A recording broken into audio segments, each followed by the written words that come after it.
بسم اللہ الرحمن الرحیم۔ السلام علیکم۔ نفس کی پاکیزگی اور حسن اخلاق۔ آقا تاجدار مدینہ صلی اللہ علیہ وآلہ وبارک وسلم کا ارشاد پاک ہے، میں حسن اخلاق کی تکمیل کے لیے بھیجا گیا ہوں۔ اگر آپ نے اس چینل کو سبسکرائب نہیں کیا تو سبسکرائب کر دیں اور بیل آئیکن کو بھی پریس کریں تاکہ آپ کو نیکسٹ ویڈیو بھی مل سکے۔ مثالی اور صحیح اسلامی تعلیمات کی حامل شخصیت کی تعمیر کے لیے تزکیہ نفس نہایت ضروری ہے۔ اس کے بغیر صحیح معنی میں مثالی شخصیت کی تعمیر ممکن نہیں۔ اس لیے اسلام میں تزکیہ نفس پر بہت زیادہ زور دیا گیا ہے۔ قرآن کریم نے حضور صلی اللہ علیہ وسلم کے مبعوث ہونے کے جو مقاصد بیان فرمائے ہیں، ان میں سے ایک تزکیہ نفس بھی ہے۔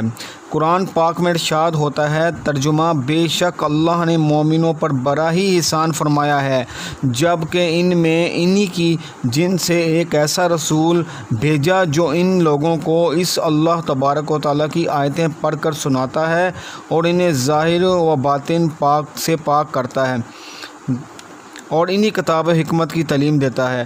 تزکیہ کے معنی طہارت کے ہیں، چنانچہ مراد یہ ہوئی کہ رسول کریم صلی اللہ علیہ وسلم لوگوں کو ظاہری اور باطنی نجاسوں سے پاک کرتے ہیں۔ انسان کا ایک ظاہر ہے اور ایک باطن۔ جس طرح شریعت ظاہر کے لیے ہے، باطن شریعت ظاہر کے لیے ہے، بالکل اسی طرح باطن کے لیے بھی ہے۔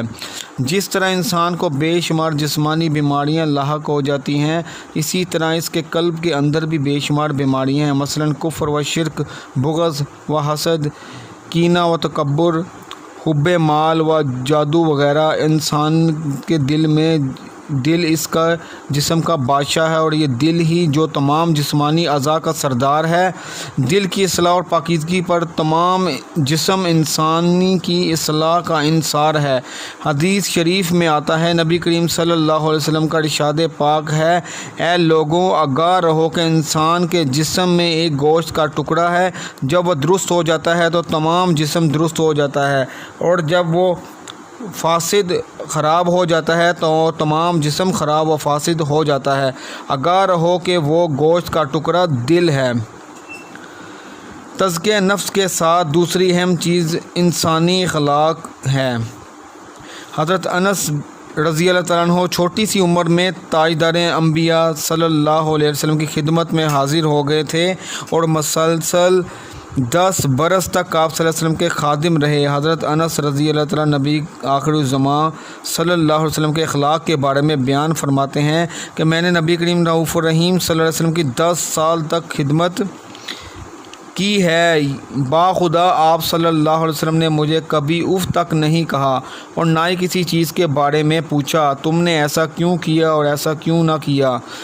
انہی سے یہ بھی روایت ہے کہ جب کوئی شخص آپ صلی اللہ علیہ وسلم کے پاس آتا اور آپ صلی اللہ علیہ وسلم سے مصافحہ کرتا تو نبی کریم رؤوف الرحیم صلی اللہ علیہ وسلم اپنا ہاتھ مبارک اس کے ہاتھ سے الگ نہ کرتے جب تک وہ خود اپنا ہاتھ نہ کھینچ لیتا، اور نہ چہرہ مبارک کا رخ اس کے چہرے سے ہٹاتے یہاں تک کہ وہ خود نہ ہٹا لیتا، اور مجلسوں میں جب آپ کو اپنے ہم نشین سے آگے بڑھ کر بیٹھے ہوئے نہیں دیکھا گیا۔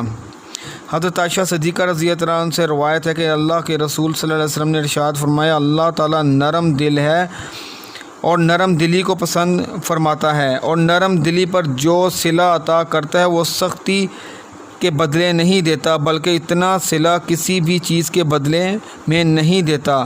نرم دلی کی تلقین کرتے ہوئے اللہ کے آخری نبی رؤوف الرحیم صلی اللہ علیہ وسلم نے ارشاد فرمایا، جس چیز میں نرمی ہوگی وہ اسے خوبصورت بنا دے گی، اور جس چیز میں نرمی نکال دی جائے گی وہ بدصورت ہو جائے گی۔ حضرت انس رضی اللہ عنہ فرماتے ہیں کہ ایک بار میں رسول اللہ صلی اللہ علیہ وسلم کے ساتھ چل رہا تھا۔ آپ صلی اللہ علیہ وسلم موٹے کنارے والی ایک نجرانی چادر اوڑھے ہوئے تھے۔ ایک عربی دیہاتی نے آ کر وہ چادر اس زور سے کھینچی کہ آپ صلی اللہ علیہ وسلم کی گردن مبارک نشان پڑ گیا۔ پھر اس نے کہا، اے محمد صلی اللہ علیہ وسلم، جو مال اللہ نے تمہیں دیا ہے اس میں سے میرا حصہ بھی دلواؤ۔ آپ صلی اللہ علیہ وسلم اس کی جانب متوجہ ہوئے اور ہنس دیے، پھر اسے عطیہ دینے کا حکم دیا۔ اگر غور کیا جائے تو یہ ایک واقعہ آپ صلی اللہ علیہ وسلم کے اخلاق عالیہ کے تعارف کے لیے کافی ہے۔ یہی وہ نمونہ عمل ہے جس کی جانب اشارہ کرتے ہوئے نبی کریم رؤوف الرحیم صلی اللہ علیہ وسلم نے فرمایا، میں مکارم اخلاق کی تکمیل کے لیے بھیجا گیا ہوں۔